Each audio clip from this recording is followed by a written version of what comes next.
Hello, everyone. Welcome to our first episode of the Men of Impact docuseries.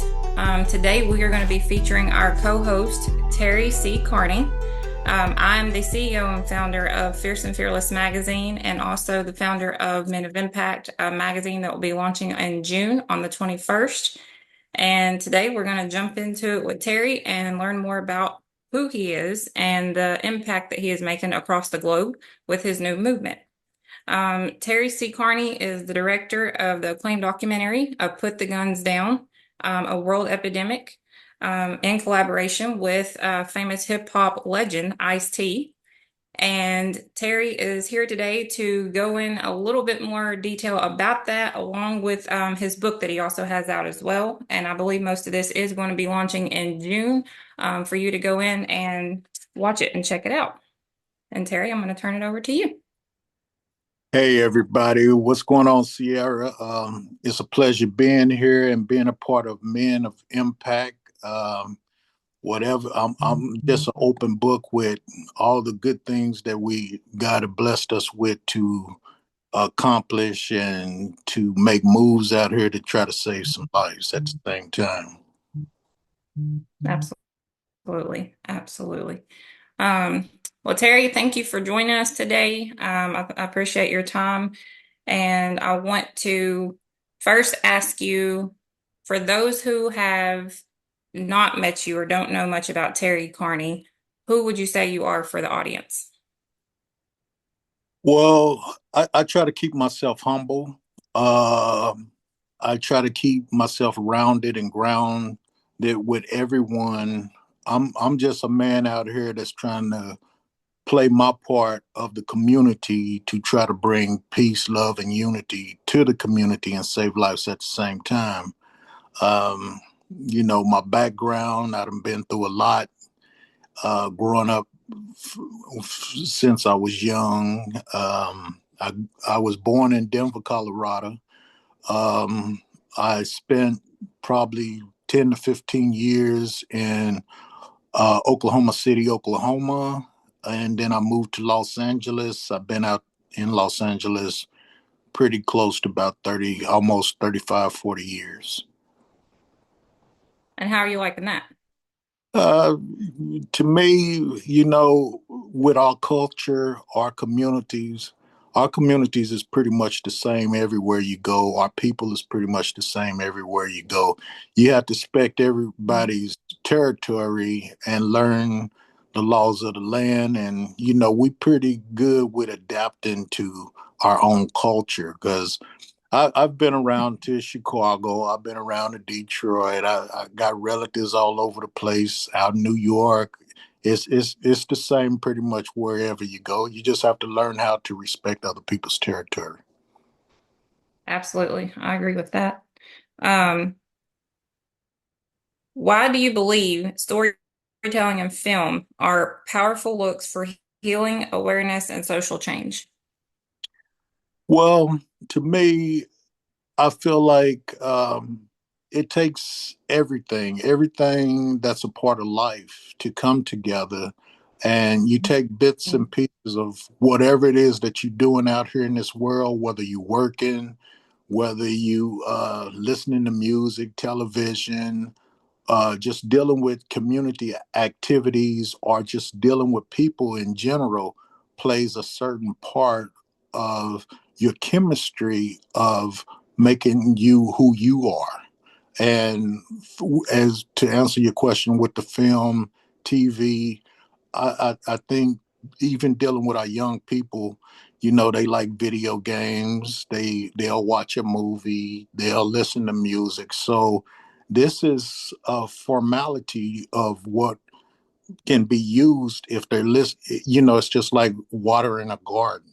If you nurture Yes, that garden and water that garden correctly, you're going to grow a certain type of harvest. So to me, me as a film producer and a director, if I could get some of these networks, if I can get some of these streaming platforms to back people as well as myself in the community to support these particular type of documentaries and music, that me and my team puts out there that's embracing the community to help water the young people to do positive and move in a certain direction of building themselves up to be factors in Mm. the community instead of turning them into that negative word that um, the streets have implemented of calling them young YNs, which Yeah. me and my campaign, we teach saying young brothers, we don't call ourselves young YNs. I'm calling you young kings.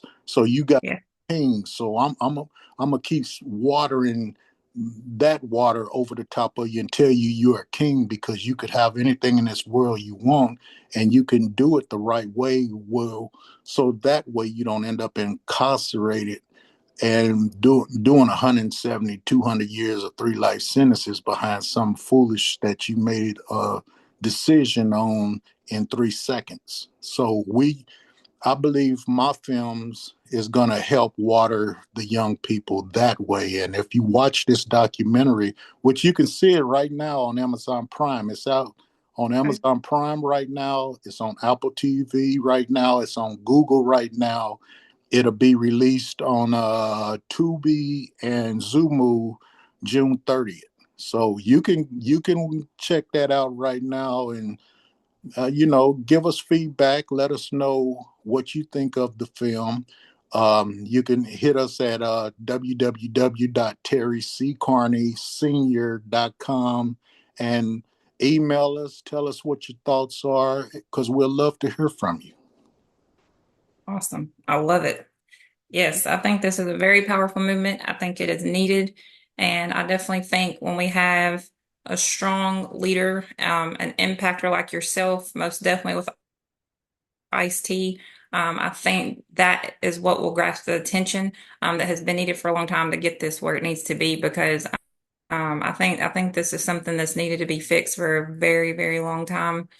For me, I'm still concerned with just the school shootings outside of gang shootings. I mean, yes, they're all the same. There is, but I'm just confused how we're in 2026 and we're still having all these school shootings.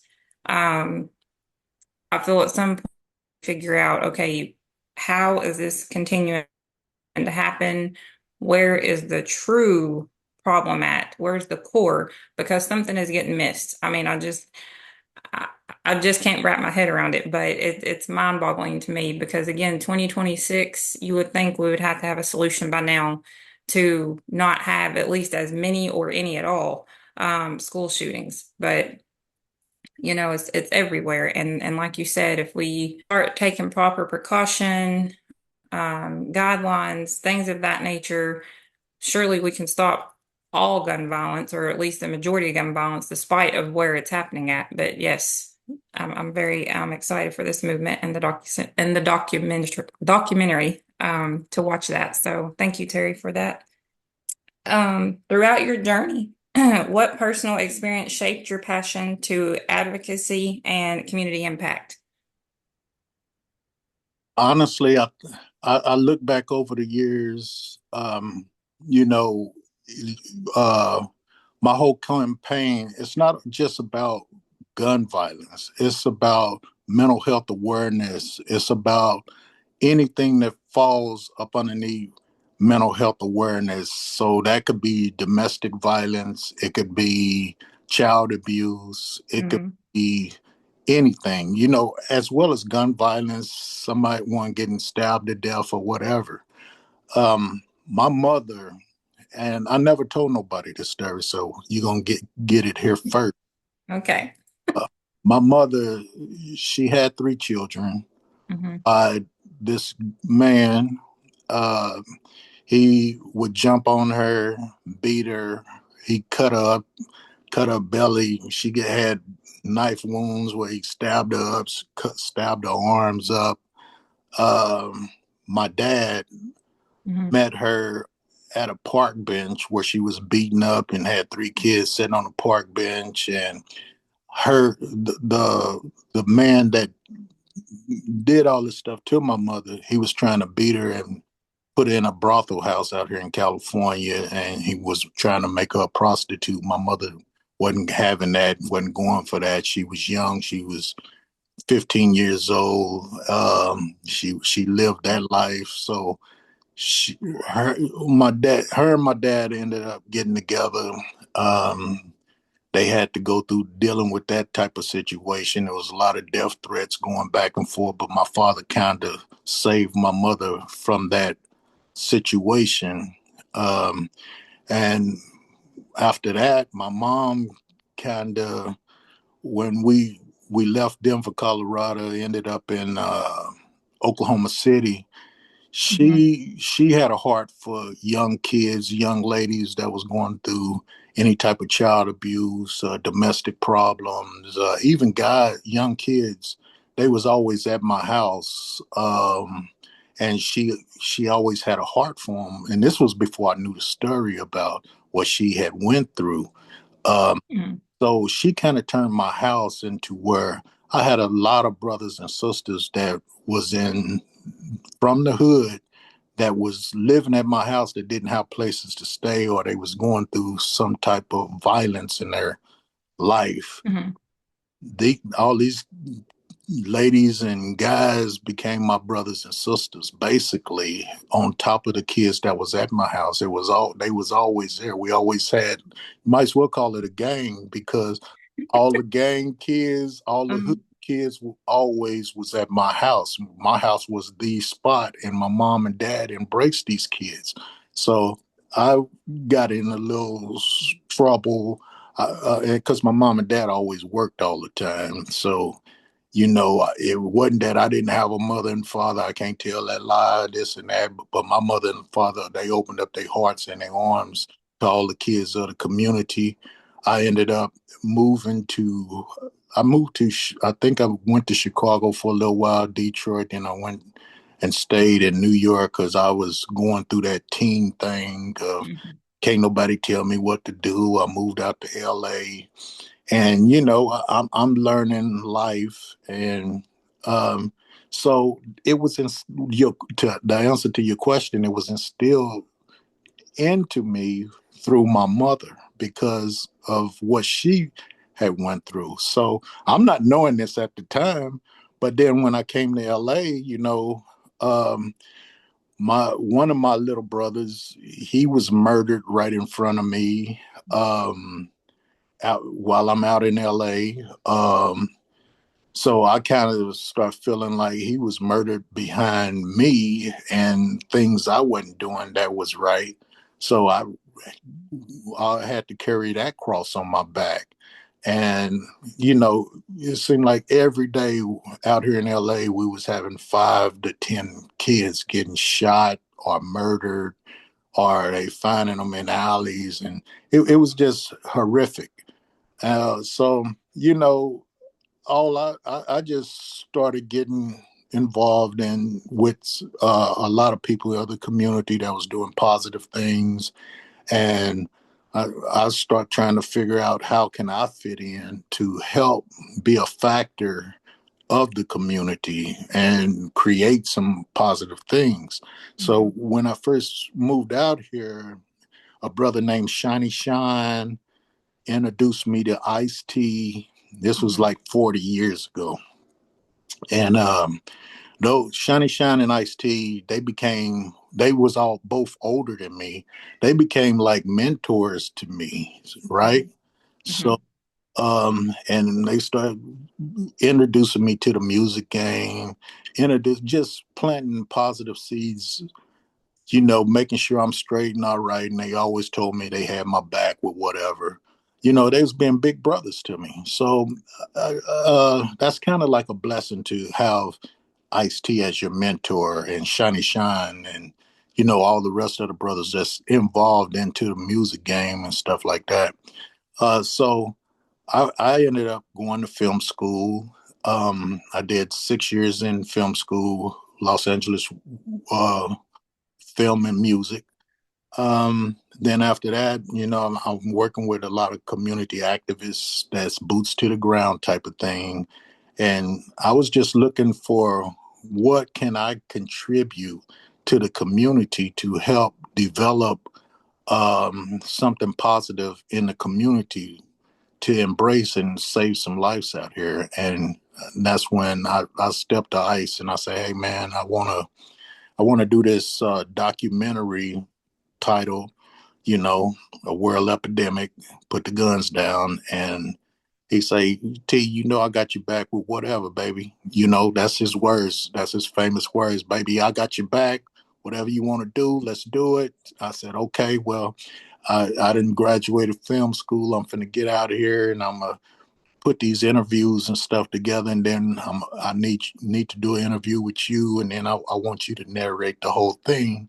So we put together this documentary, and it have a lot of West Coast platinum artists in there. I know Ice. We talk about Ice, but we have Spice One. We have Chili Chill from the Notorious Lynch Mob. We have South Central Cartel, Big LV from Gangsta's Paradise is in here. Man, we Cocaine, Compton's Most Wanted. We have a lot of major artists that's in his films. But one thing I like to let everybody know, it's not about the artists. And you know, I know people get starstruck and everything like that. This documentary, the focus is not about Ice-T or nobody else. This documentary is about saving lives out here in every community around the world. That's what it's targeted to do. And the people that I want to honor is the mothers and fathers in this film that children was taken from them for no reason whatsoever but senseless gun violence. And to me, they don't consider themselves celebrities or anything like that, but I want everyone to embrace them and honor them because of the strength that they are having to develop from losing their children, you know, and coming to us and helping us. And let's talk about it as a community and strengthen each other and walk, you know, continue to walk the walk and save others. Absolutely. Um, what would you say to young people who are out in the streets now or who might live in some of these rough neighborhoods, this type of behavior and violence? Well, I have a couple of things I want to say about that. Um, to all my young brothers and sisters that's in these areas that's being challenged when you wake up in the morning to go to school and you're hearing gunfire, wondering if you're going to make it back home today to, you know, from school without getting shot. Because I talk to a lot of kids about this, especially over like in the Watts areas. And it's a lot of areas out here that's just that way. Um, you know, believe in yourself, pray every day, think before you do, because we're a lot of our young people out here is taking 3 seconds and pulling a trigger on each other, and then their lives are taken, and they have no idea what they're getting themselves involved, and then they get put in these cages for the rest of their lives. You know, and it's babies. We have babies out here in LA from 10 years old and up that's pulling triggers out here, and they doing some of the things that you could never imagine that a 10-year-old would be doing, robbing and shooting people and killing people um, at 10 years old. So I would just like to tell them, you know, think before you do, because that 3 second decision that you make is going to turn your life around for the rest of your life. And then your life going to become hell. I work with a lot of guys that's incarcerated right now that's doing 170, 300 years, literally. And some of them got 3 and 4 life sentences. That's a part of my team. And if you check out some of my Facebook pages, my Instagrams, I have them all on there. They talking to the youth. They telling them, you don't want to come here. I'm doing 170 years. I'm doing 3 life sentences.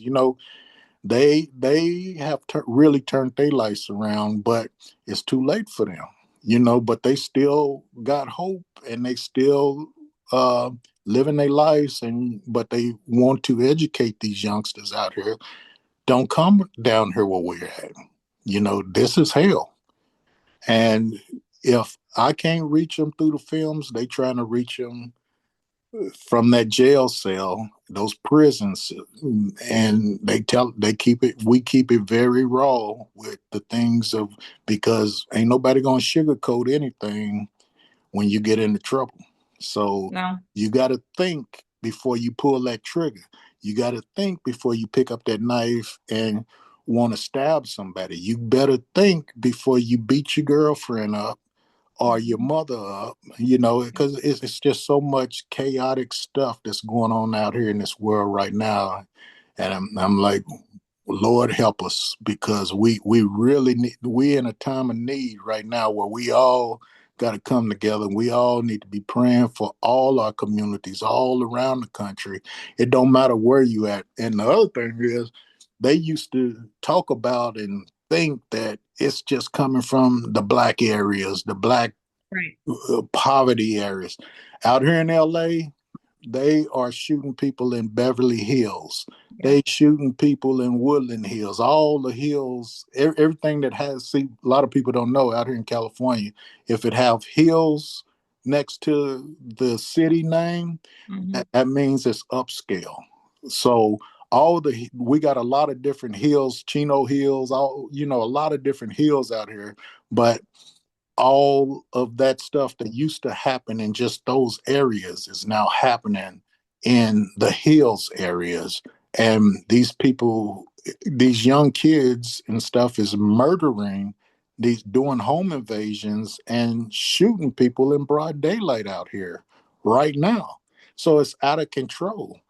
Yeah. So we as a village have to figure out how we can't say, well, that just happens down there now. See, the reason why it's out of control right now is because nobody really cared.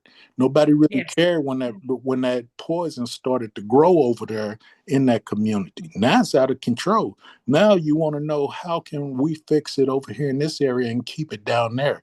Well, you can't. You got to Hmm. fix the problem. It's just like any other problem. If you got a plumbing problem, you can't just take the water or the waste out the stool and the plumbing problem is fixed. You got to fix. You got to come together. We got to set up more films. We got to come together and be able to share information with each other, and we got to stick to it, and we got to go out here all together and work the company. That's what we have to do. We can't Absolutely. we can't do it, just say, well, you people need to do this. Well, you people of that community. No, it's all of us. But yeah, It takes altogether. the whole village. That's the Yes. way we're gonna fix this problem. But young people, think before you do. That's the answer to the question, because what you do in 3 seconds is gonna make the decision of what your life gonna turn out. And it can turn out to live in hell, or you can live a blessed life. You make the choice. Absolutely. What are some of the things that you think outside of the docuseries do you think we could do to help within this situation right here? This is my thing. Hmm. And the way I created this first episode, right? Uh-huh. You got to really you got to watch it 2 or 3 times. You're not going to get it all the first time, and it's about an hour and 40 minutes. But Okay. what we put together is a very educational tool Hmm. to start conversation. We Okay. bases.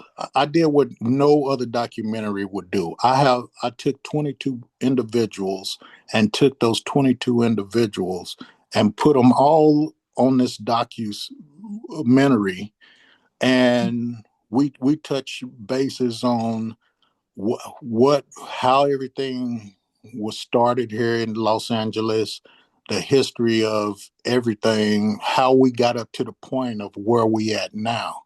With the gangs, and what I did, I actually took a lot of those gang leaders that started the stuff out here in LA. I was able to film a lot of them before they passed away. And this is the last thing that they done. The ones that started the Bloods, the ones that started the Crips, a lot of the Mexican mafia guys, a lot of the Asian brothers that was very active and started a lot of these different um, organizations.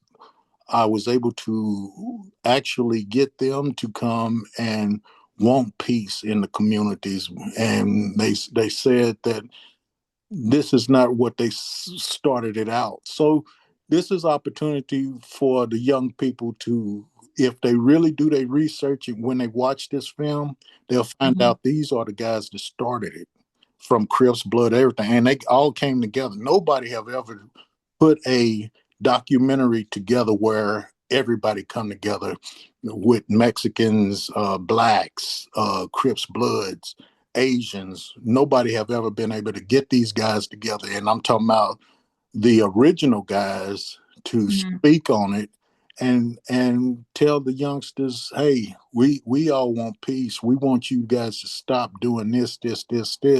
We even broke it down from the perspective of um, trying to break, with social medias. I just let them express themselves, and then we came up with solutions of how we and things that we're doing out here in South Central LA to help the community and what we're doing as a community. So we kind of went through everything. You just got to really watch it and pay attention. It's very educational. If you really sit back and you're about education, you'll learn a lot about LA. And what my game plan is to do is not just about LA, because the first thing you'll say is, well, what about Kentucky? What about Texas?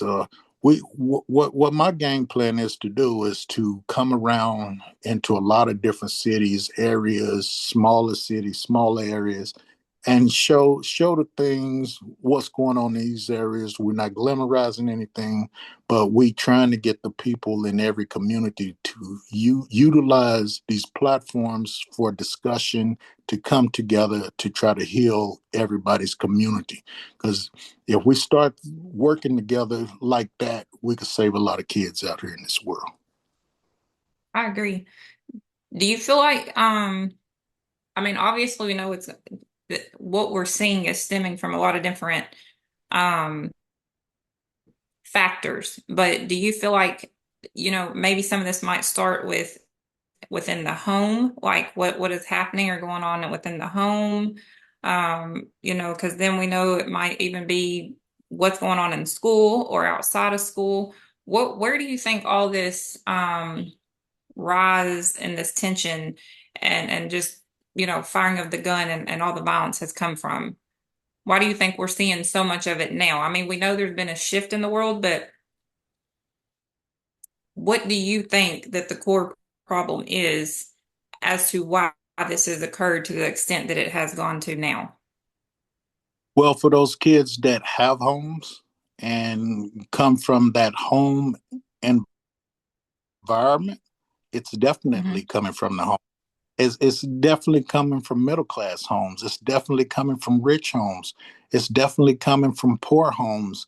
You would be surprised what kids are experiencing in a lot of these homes. Even though they have mothers and fathers, you got to understand some kids get molested, some kids get abused. Some kids witness domestic violence in the home. Some kids that mother and father is working is pushed into their bedroom from 4 years old, and they playing video games. You know what I'm saying? And a lot of us is guilty of treating our kids, okay, if you keep your room clean and this and that. By Friday, I'll give you $50 and I'll carry you to the game room and you go buy you a couple of video games and this and that. How many times do the parents look at the games that the child is playing? None of them. Okay. So Mm-mm. and I've witnessed and seen some of the games that these kids is playing at 5, 6, 7 years old, and these new games that they have look like real people, and they killing people. I mean, Mm-hmm. blood's gushing out, and it looks like somebody's really getting shot. So these we talking about babies in here from, and they stay up all night long in their bedrooms, just in their bedrooms, just killing, playing these video games, playing these video. So they desensitized to Yeah. shooting somebody. It's a game to them. They don't even realize these is real people. And see, the video game makers is making it look as real as possible to sell more video games and stuff to your kids, and you out there working hard and you think you keeping your kid out the street, but No, you I'll put get your good. corner and you promoting it. So now Yeah. so now that little 4 year old killer, you tell him to come eat lunch, he comes and eat his bologna sandwich, eats chips and drink his juicy box, and then he goes back into his room, and before dinner time he done killed 300 more people. Yep. So now you got a little killer sitting right there in his bedroom that you done raised Good. from 4 years old to, let's say, 12 years old. And then the next thing you hear about is that little killer done went out and he didn't shut up a school. And then we wonder why. He been killing since 4 years old. It's the Yeah. same thing. It's the same thing as pulling the trigger. He's looking at it on screen. Oh, I got to shoot him in the back of the head. These kids can tell you exactly where they're going to shoot the person to kill the person because they done learned it off that video game. Social media haven't helped anything. How many times you go out to a restaurant and you see 2, 3, and 4 and 5 year olds with a phone playing social media and on the phones instead of going to dinner and talking to your kids and your family. Everybody got their cell phones out. Everybody's on social media. They can't even have a meal together. How much No. family time do you have when you sit down and you talk to your kids on a daily and nobody has a cell phone in their hand? You Not see what many. I'm saying? Yeah. So we are the guilty ones, but now we want to say, "Oh, that's a bad God. kid over there. That Oh, that kid over there, he shot up a school." Well, who bought him the video game? Who gave him the cell yeah. phone to be on social media? And on social media right now, all it shows you is kids going to house parties, shooting up the house party, and this and that. Okay, well, I grew up on these video games, shooting 200, 300 people a day. I done killed them. So now I'm on social media and I'm watching all these videos where now I'm supposed to go to a house party and shoot it up, or I'm Mm-hmm. supposed to go to the gas station and rob this person because this is what's being glamorized on social media. So mom and dad, who gave them the cell phone to watch all this social media? Why didn't you block all that stuff? You feel what I'm saying? So who's the guilty Absolutely. person? It's not the kids, it's us. We Yes. got to change. We okay.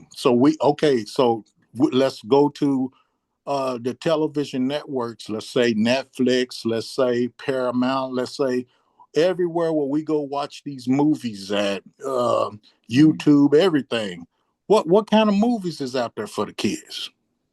See, people Yeah. won't. Absolutely. People will not support this documentary. Oh no, they telling us don't go shoot nobody. We don't want to watch that. We don't want to support that, but we want to support this gangbanging movie over here where it's teaching my kids, oh, watch that. We got to watch it. That's about the Crips. That's about the Bloods. That's about the Mexican mob. We got to watch that. That's going to be a good movie. And then you let your kids watch that type of stuff. What you think the kid going to do? The He's same thing going they to see. glamorize it. He's going to glamorize it. Then he's going to go join a gang. And then he's going to go shoot somebody. That's what's taking place. So who's at fault for that? Mama, daddy, grandma. We Yeah, encouraging these kids to do this type of stuff. absolutely. Absolutely. And I wonder at times too if somehow we could work with the people that are creating these video games, I don't know, to do less gun violence, to not make it so graphical. I don't know, but I mean, I just feel for one, I'm not understanding who sat down and said, "Hey, let me make this very violent video game to put in the hands of children," not thinking of the mental stability that it's going to, you know what I'm saying? It's going to cause for the children or anything of that nature. I just really would love to know, um, who sat down and came up with that idea, not truly thinking or understanding the effect that it would have on the kids the more they play. Because I think, like you said, that is definitely one of the main problems that we have. And although, yes, we have to blame the parents, for purchasing the game and whatnot, when are we going to start looking at the bigger picture at who is sitting down coming up with these things and putting these things out in the store for it to even be available to bring into the home or to put in the hands of the children? Um, same thing with the guns that I guess I'm still sitting here trying to question. How are these 10-year-olds getting their hands on these guns? Who is putting these guns or giving access to these young people to go out here and even is the question that I have and that I would like to know. So what would you have to say about that? Well, I'm gonna tell you exactly, and I don't blame the game makers to a certain extent. I don't blame the Right, networks to a certain extent. This is what you got right. to answer your question. Who paid for that Netflix subscription? You paying $26 a month for that Netflix subscription, right? Okay. Hmm. Shouldn't you have some sort of say if you picked up the phone and you call the company and say, "Hey, I'll pay for this subscription, but I want more of these type of put the guns down a world epidemic documentaries on my subscription because I'm gonna pay you $26 a month." Who does that? Who says, "Hey, Netflix, I demand you have put the guns down a world epidemic on Netflix because I'm paying you $26 a month, and I want to Hmm. see this film with you guys. I want to know that you're supporting this type of context. You know, if you're not supporting this type of programming, then I don't want to pay you $26 a month." So if you and a million more stop paying Netflix $26 a month, how much is that monthly? $26 million. Right. Yeah, You it you adds up. don't think Netflix is going to listen to you? But how many moms and dads is doing that? They don't care. They don't because they don't really care to see something like this. But you buying these subscriptions Hmm. and this is what your kids watching. So you're at fault for not supporting this type of programming and demanding this type of programming if I'm gonna pay this amount of money per month. So us as moms, dad, and the villages, we need to start embracing these type Yeah. of films and saying we want more of these type of films on the networks that we're paying for. Same thing with the video games. That video gamer that's putting these movies together, it's just like all the movies that's out here in the world. They are what they are, but who carried their kid down to the video store and purchased Definitely. Yeah. those games? You had a choice of what games you was going to buy your kid, but Yes. you thought you was loving your kid, so you let your kid get whatever in that video store that he wanted, and you paid for it. You can't Hmm. blame you can't blame that guy because you put the gun in his hand to go destroy his life. Yeah, Right. that's like gun stores. I never seen a gun kill nobody. Mm-mm. No. You And you're feel what I'm absolutely right. saying? And then to answer your question again, where are these kids getting these guns? Do you know Not what's doing the killing.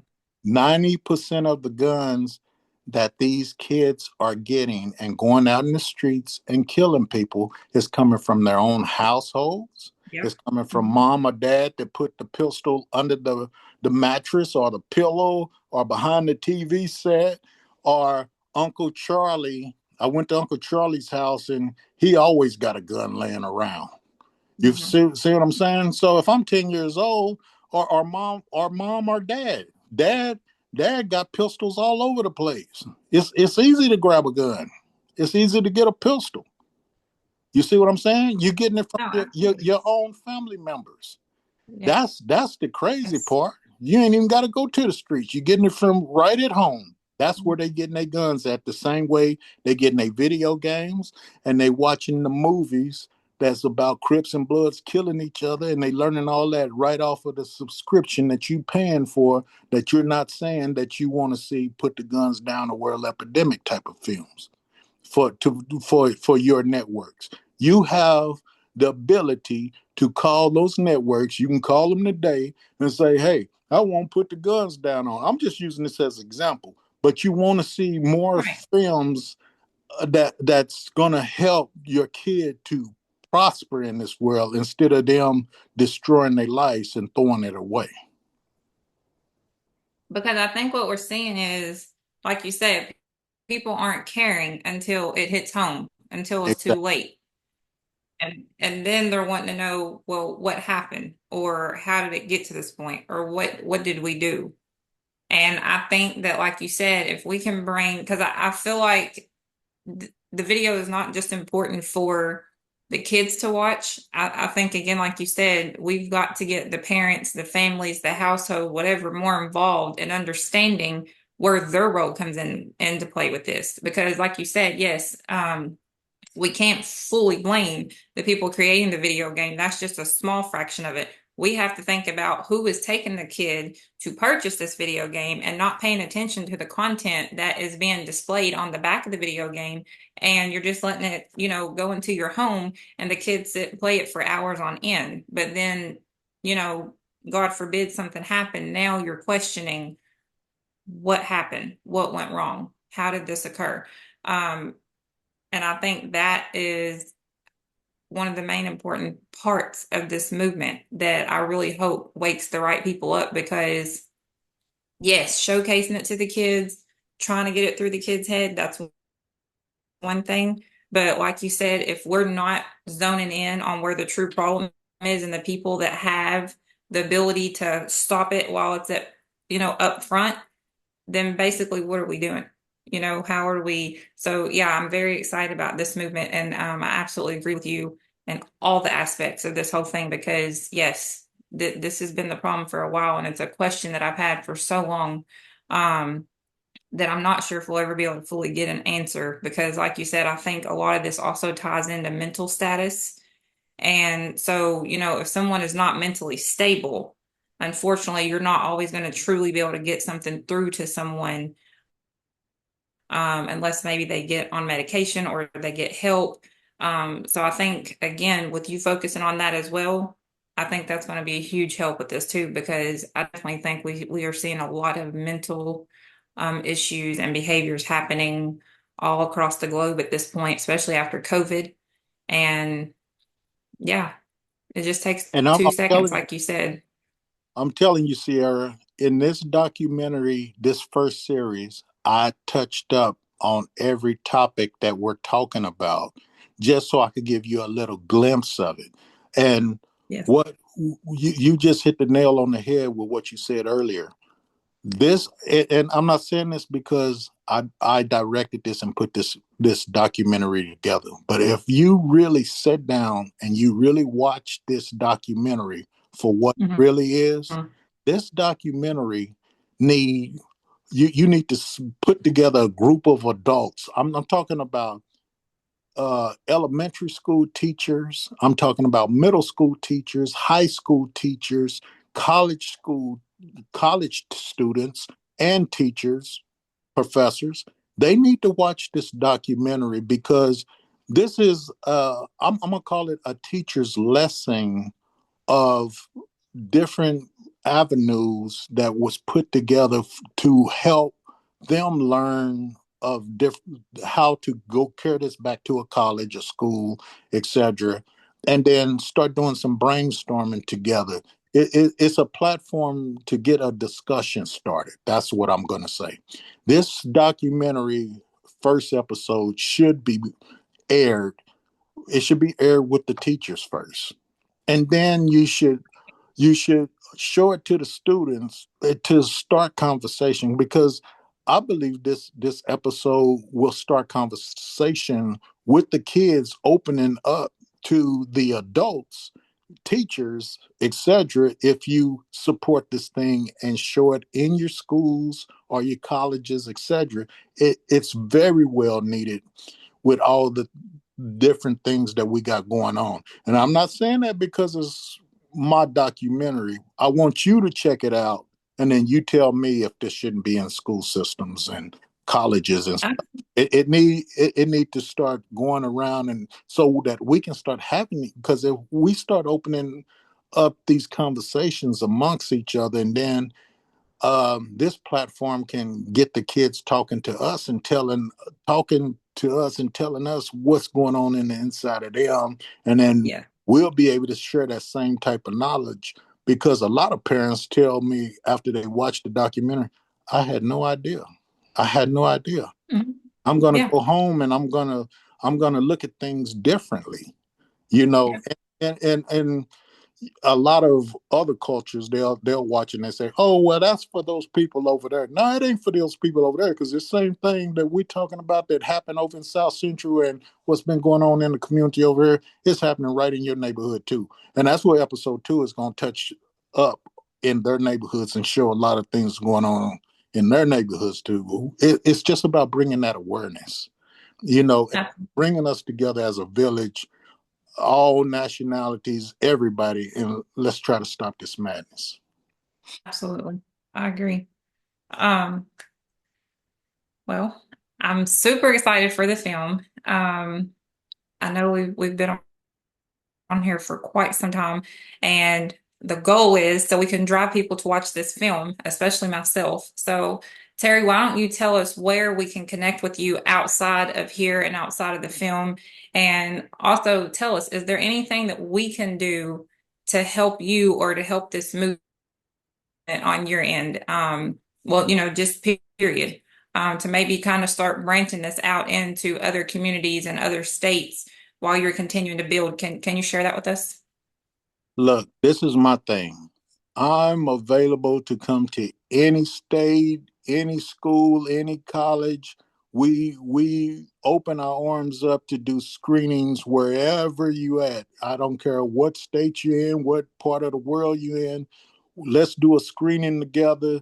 Let's start this conversation.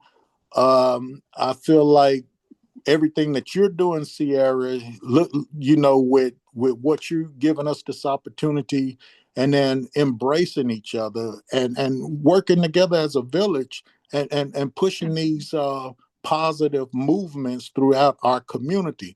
It takes all the ingredients in order for us to bake a cake and make it Yes. taste good. So it's going to take all of us working together with all the different issues and problems that's going on in everybody's community. But say, hey, Terry, we need you over here in Kentucky. We need you to come down here.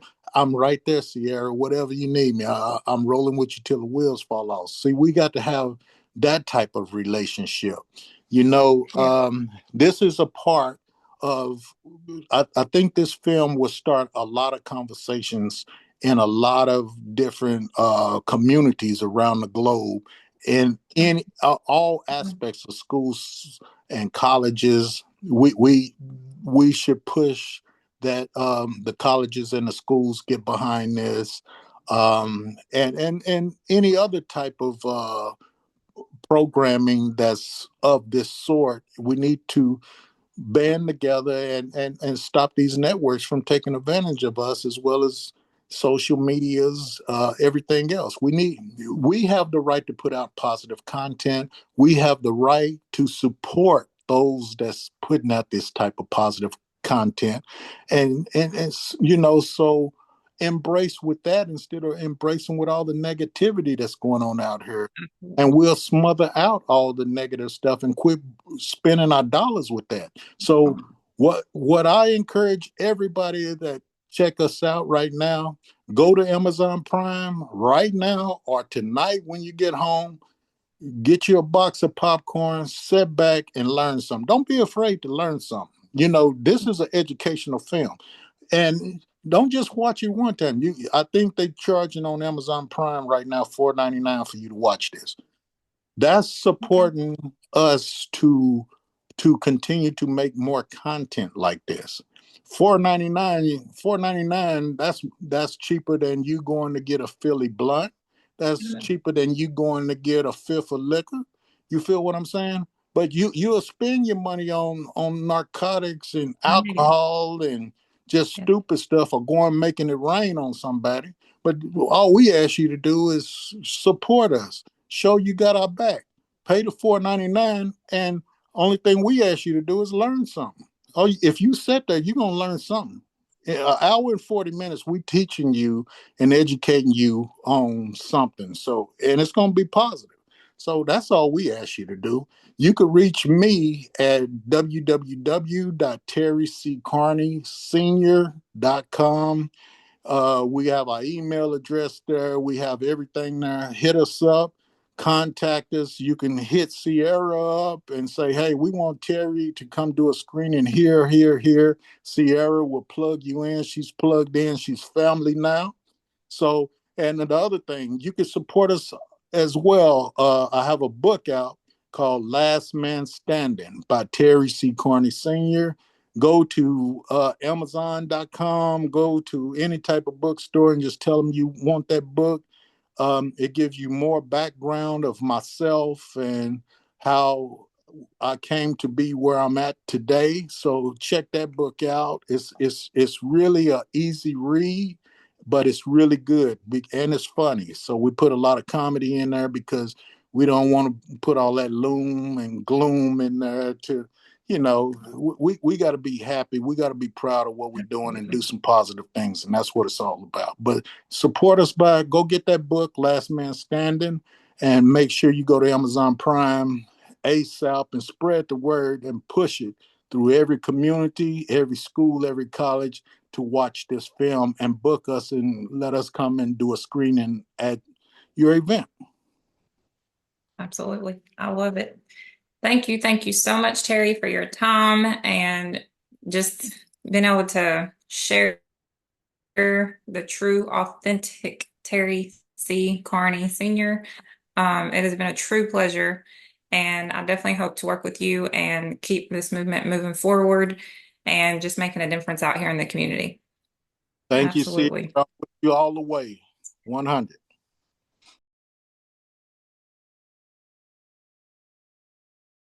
Hello, everyone. Welcome back to another episode of our Men of Impact docuseries.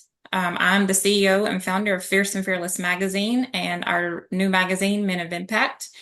And today we have our special guest host with us, Corey Dissin.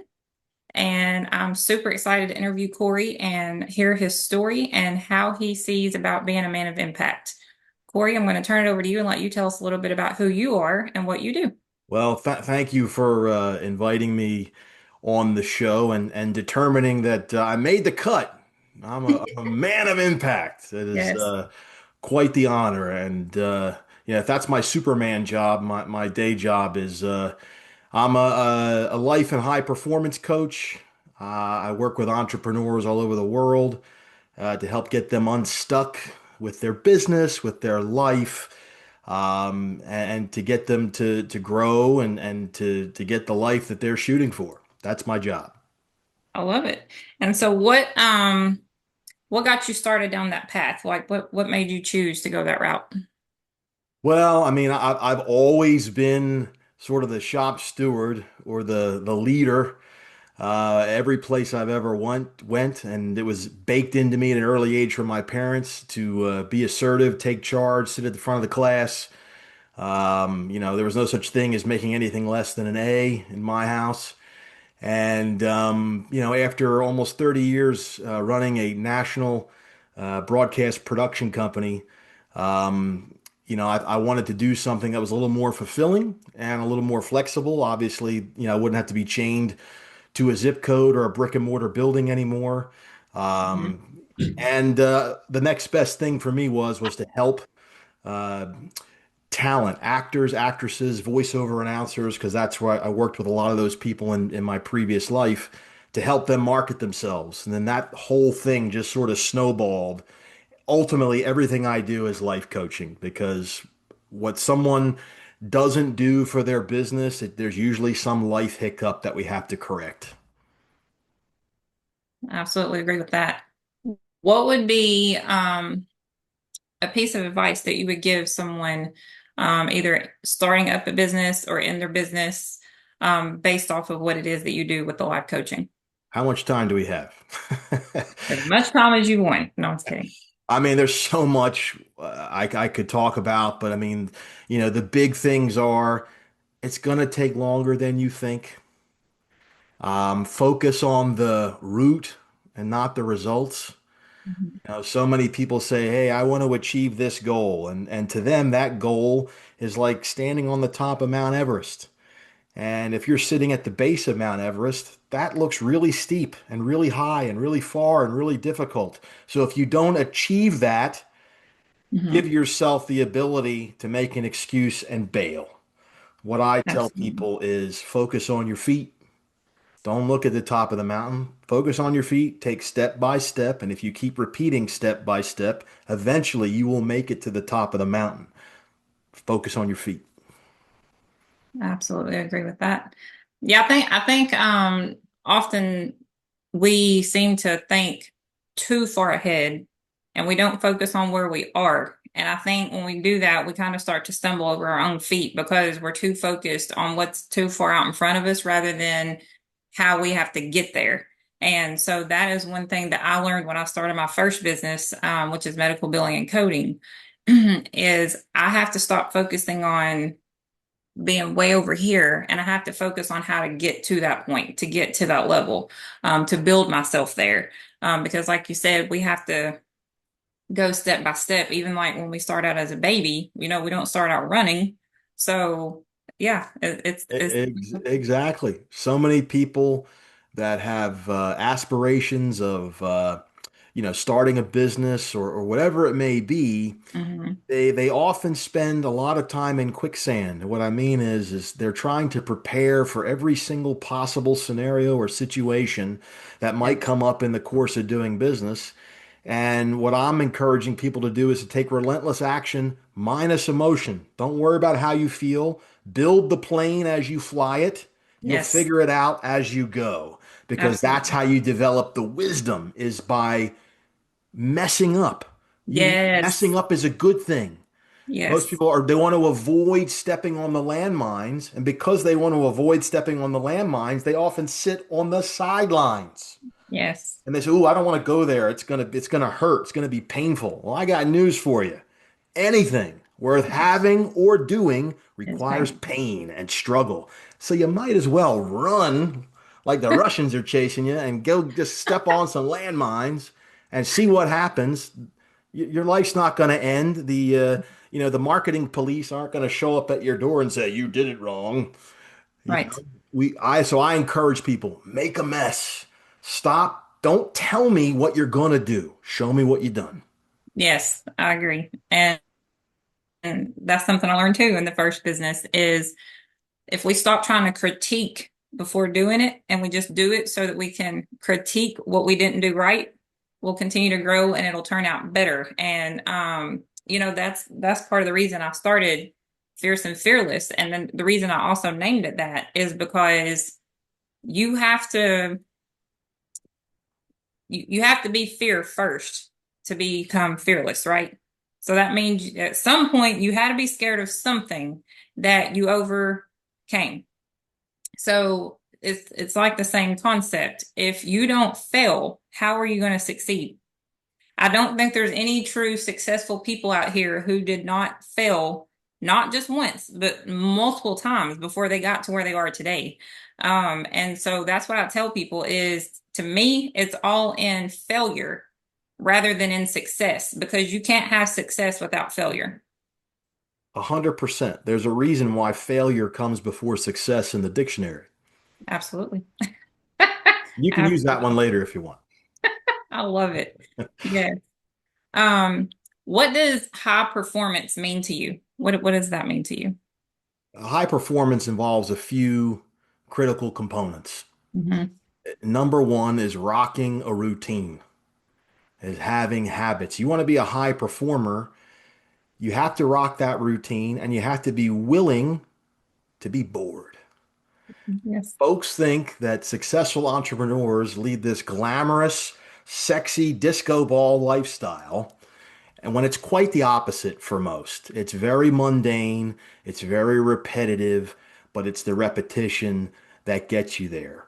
Hmm. If you can rinse and repeat a very specific list of tasks, and you can do that ridiculously well, consistently for a sustained period of time, that is how you will achieve success. It's very much like a fitness program.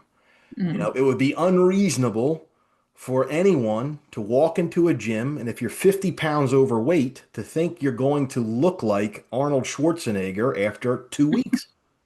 I agree. It doesn't happen that way. You have to learn how to do the exercises with no weight, then light weight, and then gradually progress over and over and over again. By the way, failing at some of those lifts before you create the muscle and before you get the build, and that has to do with fat loss, it all muscle gain. It's Hmm. all the same thing. But folks have this, I don't know, this theater that goes on in their mind that, hey, if I don't set up my business and I'm not making, and I'm not in the black in 2 years, I'm gonna stop. Hmm. It's like when I hear that, I just want to shake that person. Like, you don't really want it. You don't really want it then. If you really want No. it, you're gonna stick through until it's done. Yep. Absolutely. Absolutely. What would you say has been one of the most challenging things that you've experienced during your career? Oh man. I mean, every day is a challenge That and is true. constantly getting bombarded with punches left, right, and center. Look, I ran businesses through 9/11. I ran Wow. businesses through COVID. Hmm. I ran businesses through an ownership change where I was the second in command, but I stayed with the business, which was a challenge. I've started and sold my own business during COVID, by the way. I've moved cross country, in the middle of running a business. Um, I don't know if any one of those ranks ahead of the others, but the biggest challenge, I would say is, hmm, man, that's a tough one. I would say probably expecting the people that work for me Hmm. be as passionate as I am. Yes. It's probably a flaw. Probably shouldn't think that way, but that's something that I have to release from. Hmm. That I got a pretty tight work ethic, Yeah.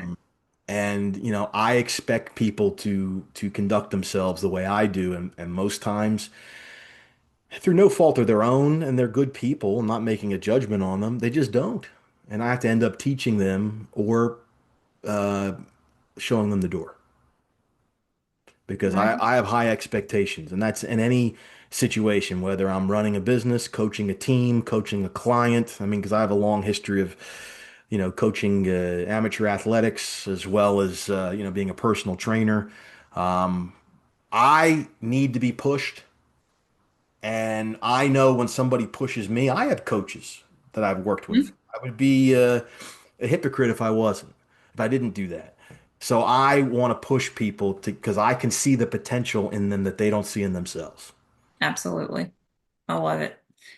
Um, what has been one of the easiest things that I guess came to you as you were starting into your own career, building into your career?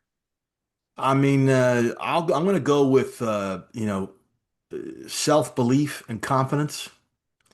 Like I said, that's something that out of the womb was kind of baked into the DNA from both of my parents, who were, very hardworking. people, and my mother was very much a leader. My dad was always a manager, managed big groups of people and whatnot. So I never lacked confidence. I maybe lacked skills, but I never lacked the confidence Love to it. walk into any situation. I've been blessed in my career. I still consider myself a young man. I'm semi-retired. I'm in my 50s now, but my career started when I was 19 years old. Mhm. I was thrust into situations where I was negotiating all sorts of things with people twice my age, twice my pedigree, 10 times my salary. So I've gone toe to toe with a lot of big shots. So it's very tough to intimidate me. Yeah. So that's kind of what I've taken with me in any situation was my confidence and my ability to basically suck up the oxygen in a room if I have to. I love it. That's a good way to put that. Yes. Um, how important is it, do you think, for men and women to be able to have a good working relationship, a good collaboration, and be able to come together in the business sense of the world? I mean, ultimately, if you are in charge of a group of people and you have a common goal, you have to be able to get everybody to pull on the same side of the rope, or else you're just overseeing a day camp at this point.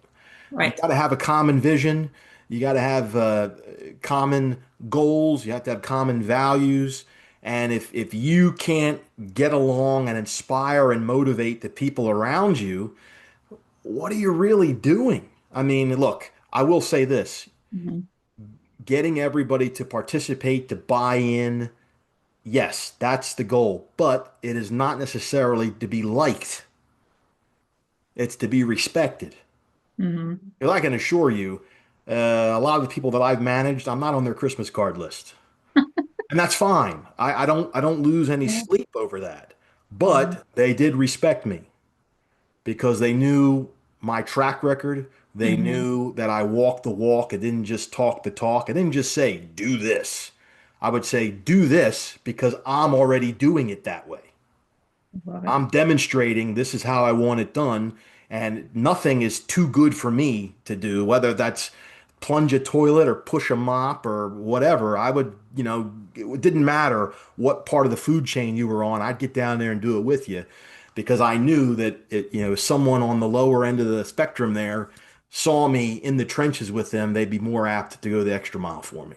Absolutely. And I think that is exactly how we get movements started when we want to try to make a change somewhere is we have to show people that not only are we just sitting and speaking the change, we're out here actively boots on the ground with you doing the change, making the change, And so I think that has been what's been very important to me, especially starting both of these magazines, is to just show people that, hey, I'm in it with you. I've been there, I've done that, I understand, and let's grow it together. Look, it's flying a plane is easier with a co-pilot. Yes.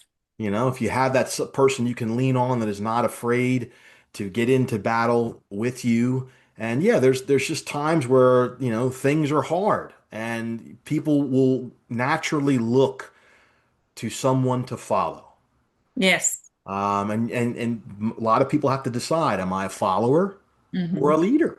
And I'll interact with people, whether they're my clients or a prospective client or somebody kicking the tires on me, and I can tell them after a certain amount of time, just from interacting with them, I'm going to say, look, my advice to you is go find yourself a nice, cushy 9 to 5 working for somebody else because you're not ready to be an entrepreneur.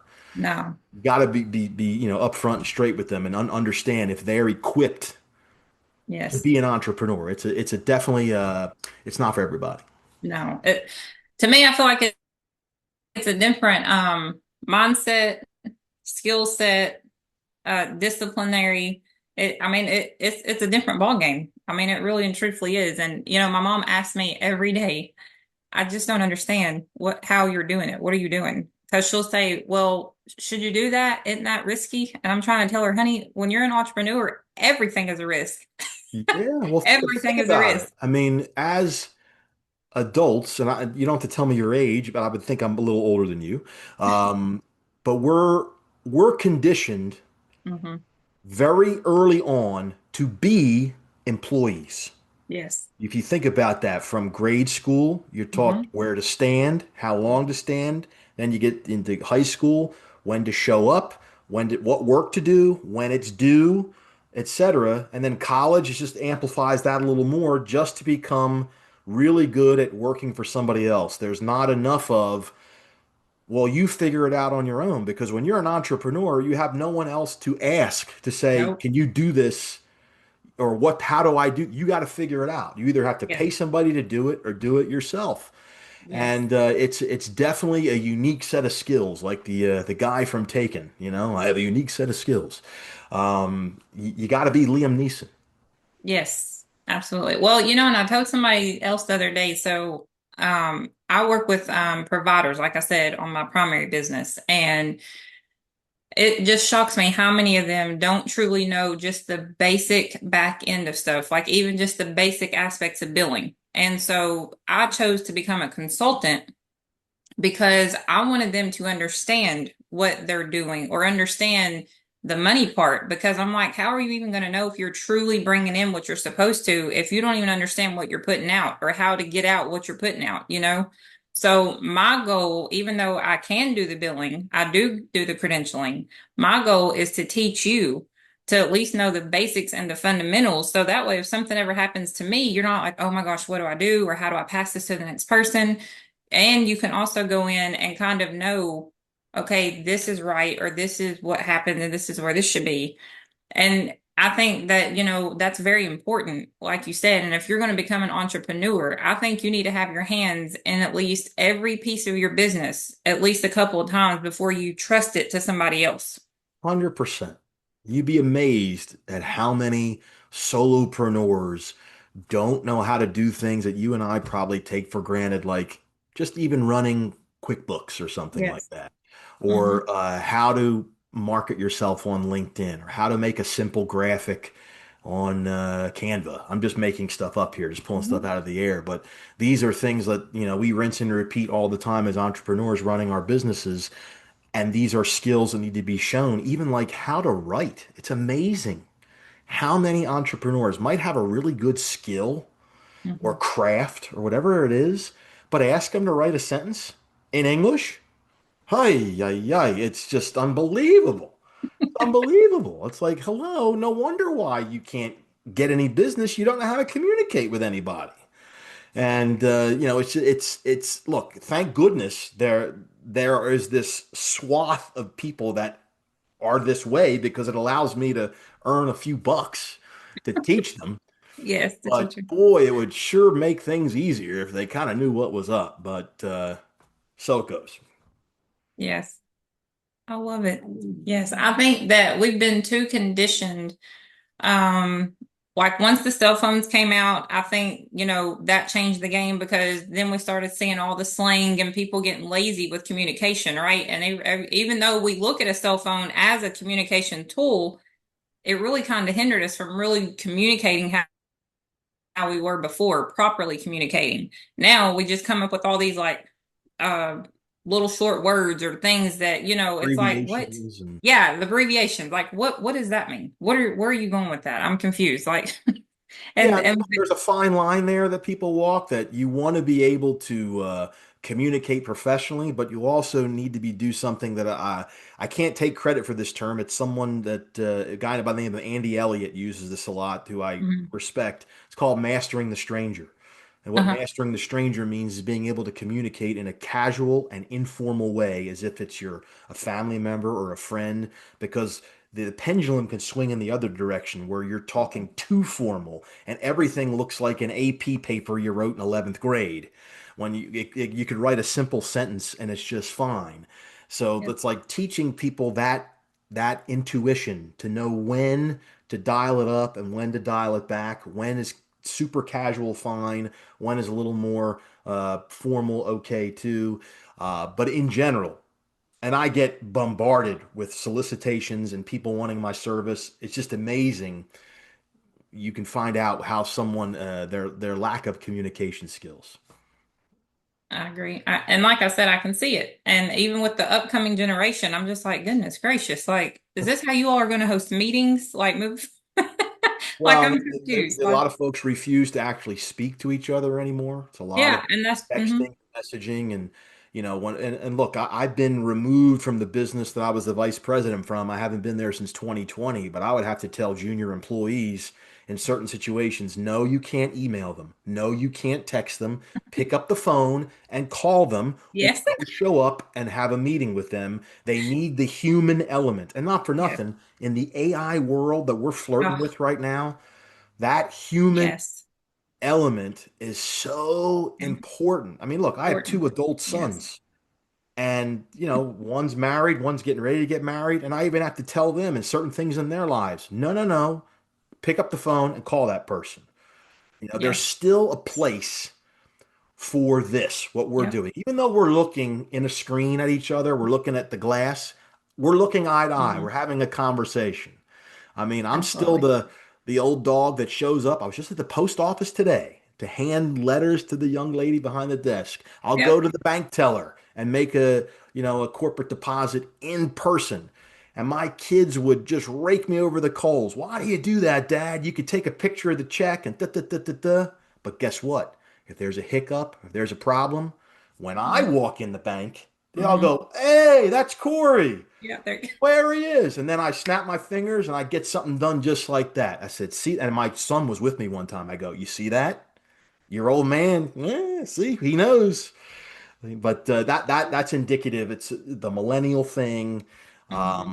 but it's all the same sort of symptom of lack of communication skills and being. And Yes. you talked about fear earlier. That there's a fear of Hmm. that of speaking in person and being able to articulate and think on your feet. Or I'd have time to take notes or rehearse a script. I mean, look at what you and I are doing right now. We don't have note cards out right now. We're No, not reading off of anything. If no, you thought I was doing that right now, this interview would not be going on as long as it has been going on. You would no. say, who is this knucklehead? Peace. I'm out of here.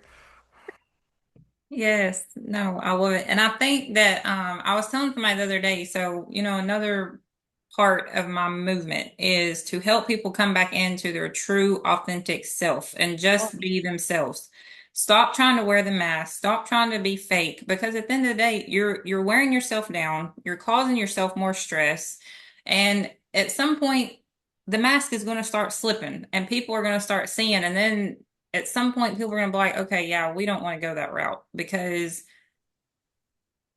Think about where was this. your true self from the beginning, you know?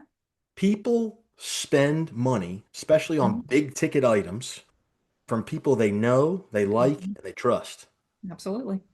In order to be known, liked, and trusted, you got to be yourself. If you're a phony, if you're Absolutely. plastic, people are going to figure that out pretty quick.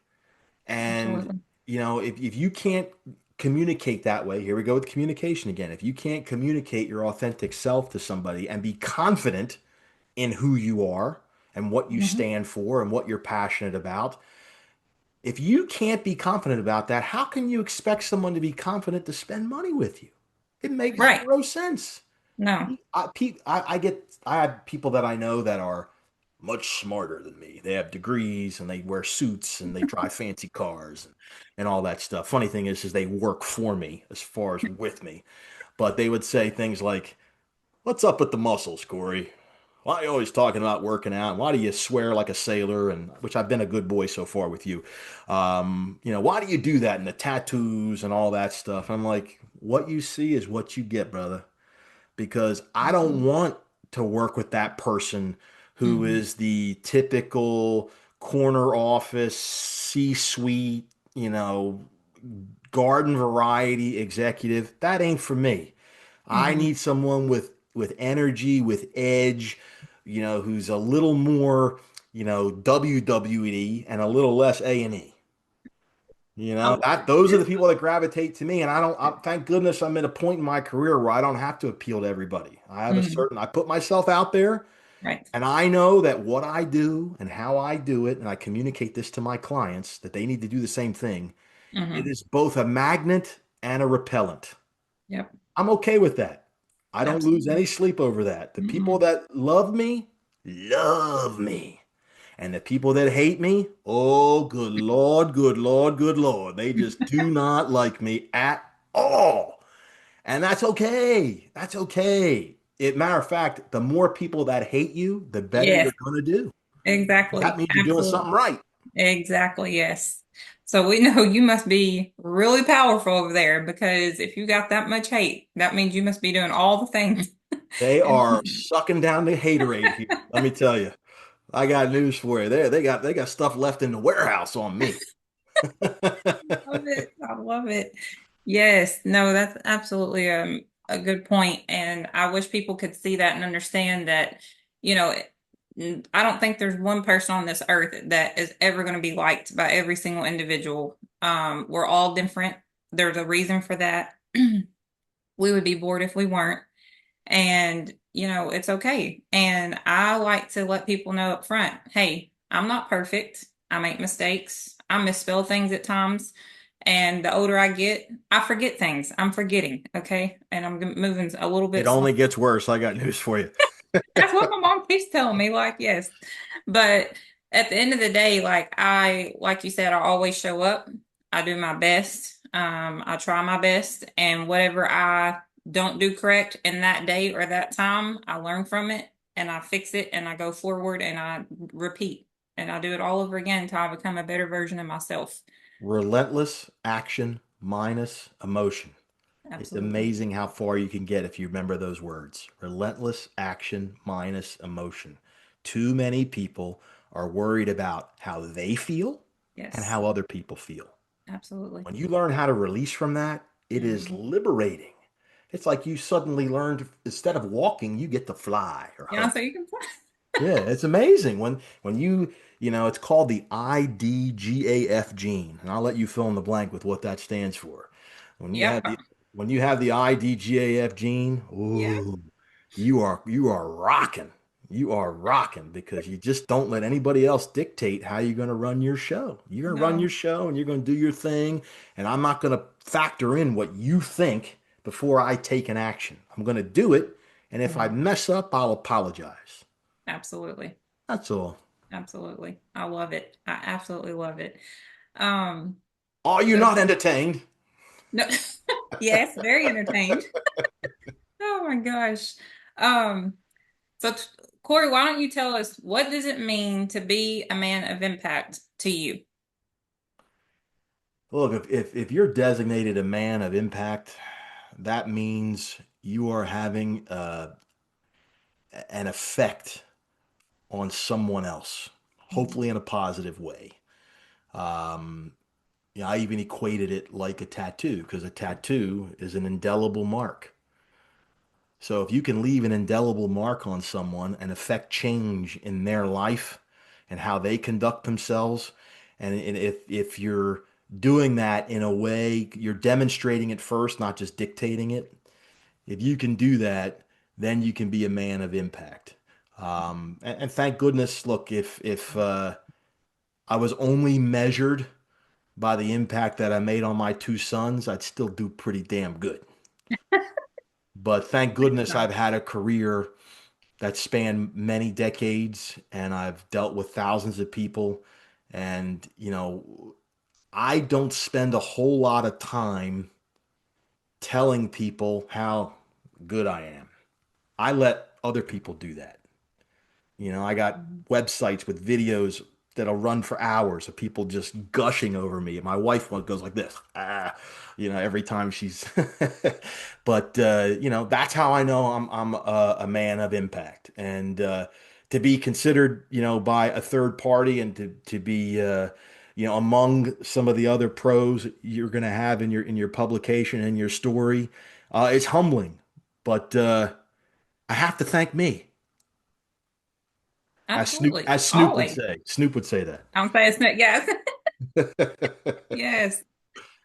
And That one last Corey, he's question, he's Corey. What? modest too, by the way. Okay. Yes. hmm What made you choose to feature in the Men of Impact magazine? What made me choose? I thought you chose me. I did, but I'm saying what made you want to get involved? What made you want to accept the offer of being selected to be in the Men of Impact magazine? Well, it's an opportunity to make more impact.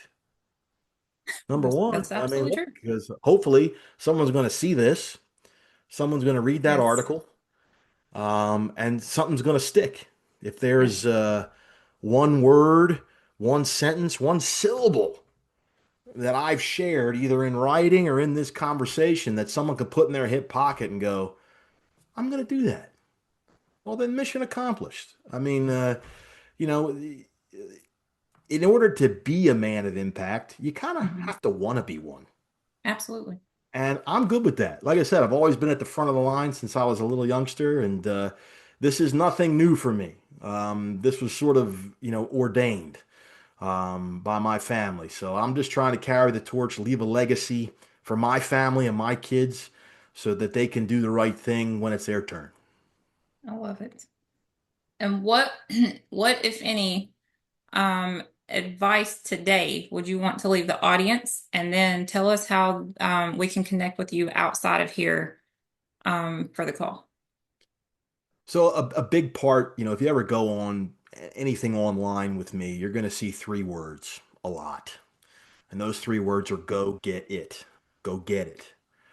And whatever it is in your life, Mr. or Mrs. Magazine reader or podcast watcher, whatever it is you want to make a certain amount of money, you want to drive a certain car, you want to have a certain business, own a certain home, hang out with certain people, achieve whatever it is. Don't talk about it. Don't wish for it. Don't dream about it. Don't plan for it. Go get it.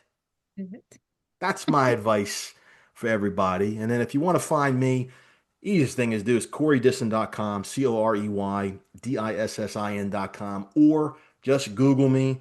I'm from a marketing background. If you Google me and you don't find anything, well then, boy, oh boy, I've just really wasted a lot of your time. But I can assure you, the endless scroll if you were to Google my name, and plenty of material and ways to find me. I'm big on LinkedIn. I drink the LinkedIn Kool-Aid. I'd love to meet you on there if that's something that you're hip to doing. But I spend some time, I rock it on the other socials too, a little bit on the gram, a little bit on TikTok, getting my toe in the water there. But yeah, LinkedIn is my jam for sure. I absolutely love it. Corey, it has been an absolute pleasure and an honor to be able to have this conversation with you today and to meet you and get to know all the juicy details about who Corey Dissin is. I absolutely cannot wait for your feature in the magazine. And I most definitely hope we get to have you back again in the future to see more about what is going on in Corey Dissin's corner. Well, So my only regret is we have to stop because I'm having too much fun. I hope you had as much fun as I did, and I thank you for being so generous with your time to allow me to hang out with you and whatever I can do to help. thank you. I appreciate it. You got it. And again, I'm your host, Sierra Lewis, founder and CEO of Fierce and Fearless Magazine and Men of Impact. You can connect with me at fierceandfearlessentrepreneur.com, or you can also check with me at Instagram and Facebook at Fierce and Fearless Entrepreneur. And again, until next time, peace, love, and happiness. Hello, everyone. Welcome back to another episode of Men of Impact for our Docuseries. My name is Sierra Lewis. I am the CEO and the founder of Fierce and Fearless Magazine and also of the new magazine, Men of Impact. Today we have our special guest, Chef Ellis, and from Texas. And I'm going to let Chef Ellis take it over and tell you a little bit about who he is and how he's making an impact. How y'all doing? My Hello, name is Chef Chef Ellis. Ellis. Thank you for being here. Yeah. How y'all doing? My name is Chef Ellis. Born and raised in Killeen, Texas. I'm an Army veteran of 12 years, got medical retired. Uh, from that, I got my passion to cooking uh, and fitness. And the reason why I want to do that is because of, dealing with all my issues that I had getting out the military, my PTSD, bipolar, anxiety, and depression, that would help me back. to the game and get me back, you know what I'm saying, on my feet. Also, I'm a father of 4 kids and adults, grown adults. And I say that's a little bit bad. Oh yeah, I'm an author of a book called Pain Trap So Deep. So you gotta catch that. It's on Amazon. Really good. Give it for your son, your dad, your husband, whoever. Yeah, love it. I That's love me. it. Okay. Yeah. So, so tell us what truly got you, I guess, into the passion for the food. Oh man, it's crazy. So I'm a people's pleaser. That's what I was. So by being a people pleaser, it's like I like the reaction of people when they eat the food. So so two and two together, when I first started off, it was like people weren't liking the food at first. So I had to dig deeper in my bag and just uh in my creation. So what I did is I just started combining different recipes. So I do like a soul food, a fuse with Chinese or Asian or all different kinds. And with fitness, everybody want to be fit, but nobody want to change their eating habit. So what I do, Oh, see. I yeah, so what everybody like. I want to get fit. I want to get fit, but you know what I'm saying. But you still eat fried food and all that kind of stuff. So what I do is I change the food where it's still tasteful, but Uh-huh. it's healthy for you. So that what made me do it. Yeah. Okay. Hmm. Discipline appears to be a major part of your message and your personal philosophy. How has discipline shaped your success in business, fitness, and its overall? One to keep me in line. So if I just like I found myself when I got out of the military, just waking up, getting on the PlayStation. I never smoked weed before in a day in my life, but I tried it when I was living in Colorado. I hated it. So my life was going downhill, downhill, downhill. Still my depressing. So I said, man, I need to get back on the way I was when I joined the military, that discipline. So what happened is my kids started looking at me like a different way. So my son, I got a 9-year-old son. So it's like I'm his what do you call his idol. He look up to Yes. he mimic everything. So when I started seeing him mimic everything I was doing, I said, oh no, I didn't get back to disciplining myself. So every day I wake up early in the morning, I pray before I touch my phone to God. Uh, I work out. See, I'm in my workout clothes. I'm about to go to the gym.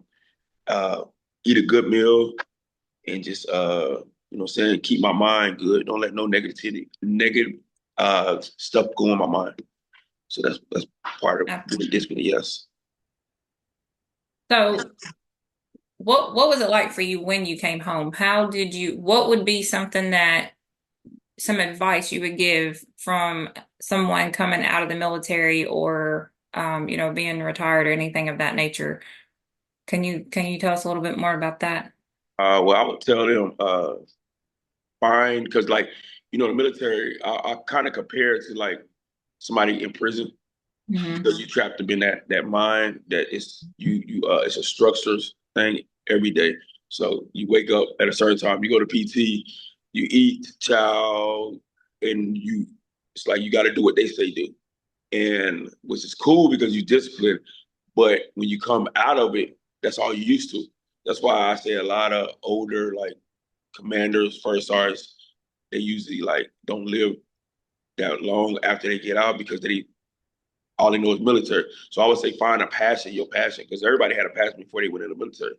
So once you find your passion, what you love to do, then it'll change your whole mind frame, and then you'll love it. You'll live again, and just I just say live every day. You know what I'm saying, like your last day, your birthday.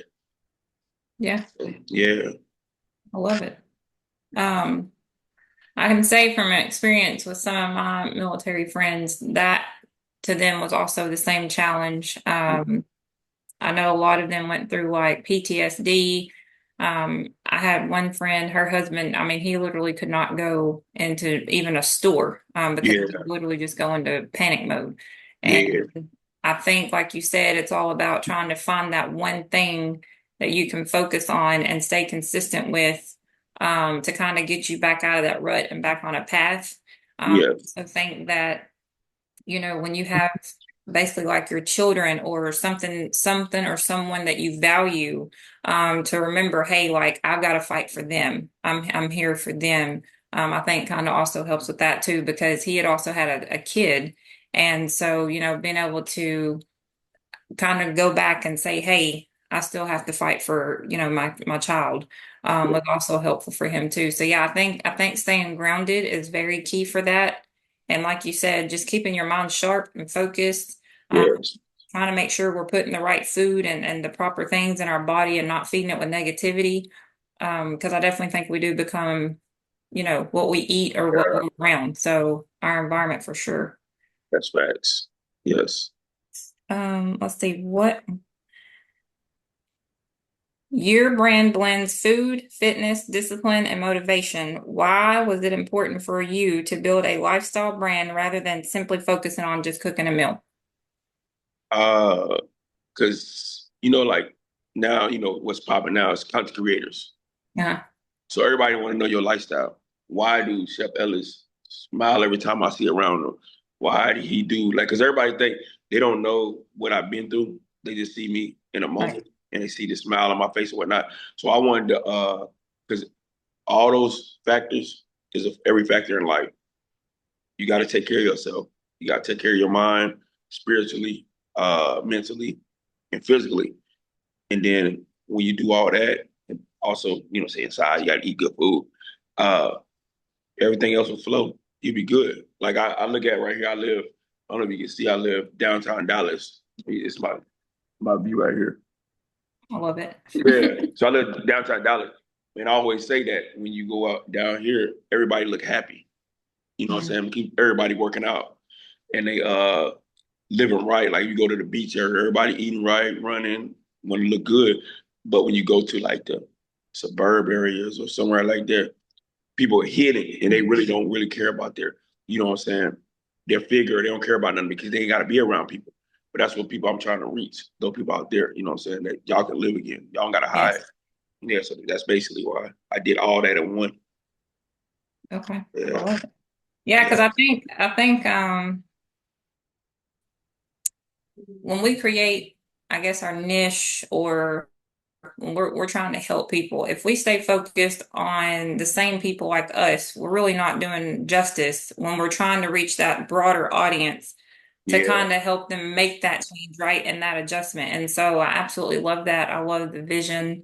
And I definitely absolutely agree with what you're saying, because I mean, it's even kind of like if we kind of want to think about a church. A church isn't for the perfect. A church is for the people trying to get better, right? The people trying to Yeah. make a change and get to that next level. And so I feel the same way when it comes to building your brand, building your niche, building your, just continue to get to that next step. In order to do that, you've got to go through the challenges. You've got to reach the people going through the challenges, and things of that nature. So I absolutely love that. And that's kind of unique of what you said. I've never actually got to go to Dallas. I have been to San Antonio, Houston, and Austin. Yeah. Um, so you really just kind of gave me food for thought, because I know I never would have imagined that that would be a thing. So Yeah. I guess when you think about it, it would make sense. Certain areas, this Yeah. is you're going to kind of see the fit for that. Yeah, and then once you get, yeah, that's Yeah. interesting. 'Cause Yeah, everybody's seen around here. They want to be seen, so they want to look apart. But when you're in a suburb area, just all you gotta do, you got your four walls in your house, and it's like shit, I ain't gotta go nowhere. I can just do what I do, eat what I do. But that mind yeah, frame, yeah. So, that makes sense. hmm Um, so what would you say has been the biggest challenge for you since being home? What would you say is different about yourself prior to you going in and prior to you coming out? uh, of the military, it's one of the Yes. military. Oh man, it was basically getting back, trying to what is it called? Like I had somebody telling me what to do all the time. So getting out, I had to learn my finances. I had to learn because like then you got to pay the first and the 15th. Now all they got paid 1 month. So I'm like, how can I make this last for a whole month or not? You know what I'm saying? So that was one of the biggest challenges. Two, the biggest challenge was getting back out there. Because at first I was like, I had PTSD, but I didn't want to be around nobody. I didn't want to talk to nobody. Like my attitude would snap quick or whatnot. And just getting it back to being the fun cartel again. And that was the biggest challenge. I love it. Mm-hmm. And what would you say is the best part now? Helping people. Like now they see me, like if I had like my old me, and when people see me now, they're like, wow, that's crazy. Like, man, you look totally different. It's like they see me, they're like, you aged backwards. Because when I was in the military, they see me, I look old and all like beat up and stuff.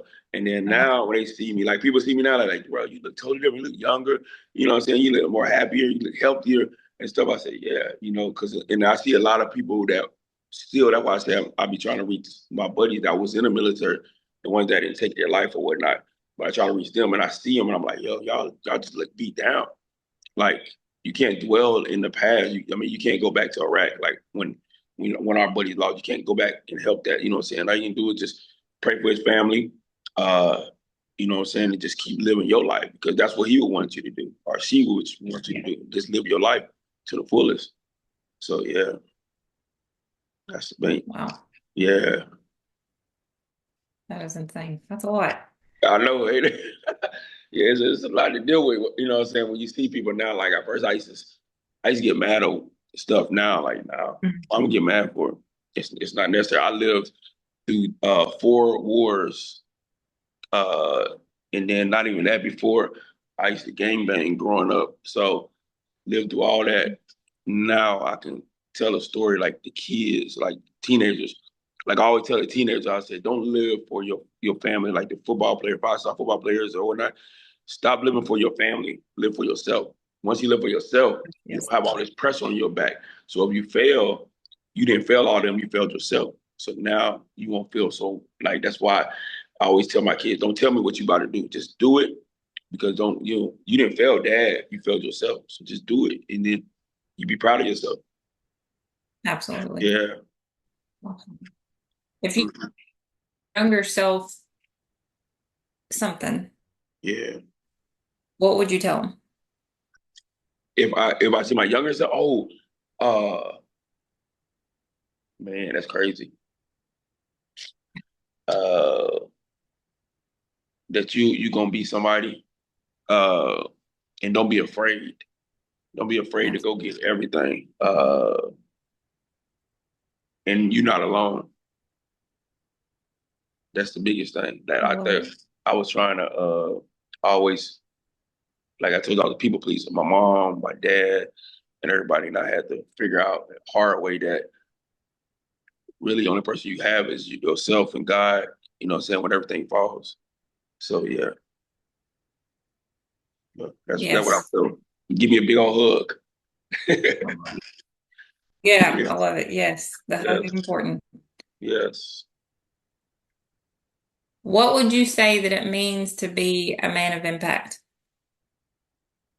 I would say, well, like I seen a post the other day. Some guy was like, what he said. He said that from when in 100 years from now, everybody's gonna be dead. The house that you live in, somebody else gonna be living in it. The car that you have that you paid all this money on is gonna be in a scrap metal. But what legacy that you gonna live? Because they said, how many? Well, first he says, how many of y'all know y'all great grandpas, great grandmas full name in their story? Probably not half. Nobody do. Yeah. But my thing is to leave a legacy for my kids, my grandkids, all from there. That's the reason why.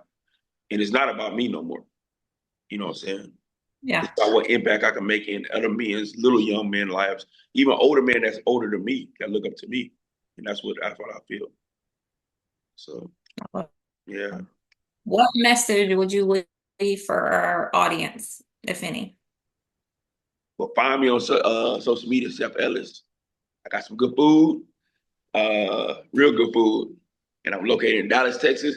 But also, the audience, live your life to the fullest. Don't worry about what's happening tomorrow. You know what I'm saying? Live like live every day like it's a surprise, like it's your birthday. And when you live it like that, you know what I'm saying, it's gonna be joy. You're gonna have fun because tomorrow's never promised. So That's true. that's it. Yeah, I love it. yeah. That's what I Well, said. Chef Ellis, we really, really, really appreciated having you on here today. You definitely have a lot, and it sounds like you are definitely on the path to leaving a legacy. Yes. I definitely cannot wait to taste some of that food, Right. especially now I'm going to have to really make a trip to Dallas.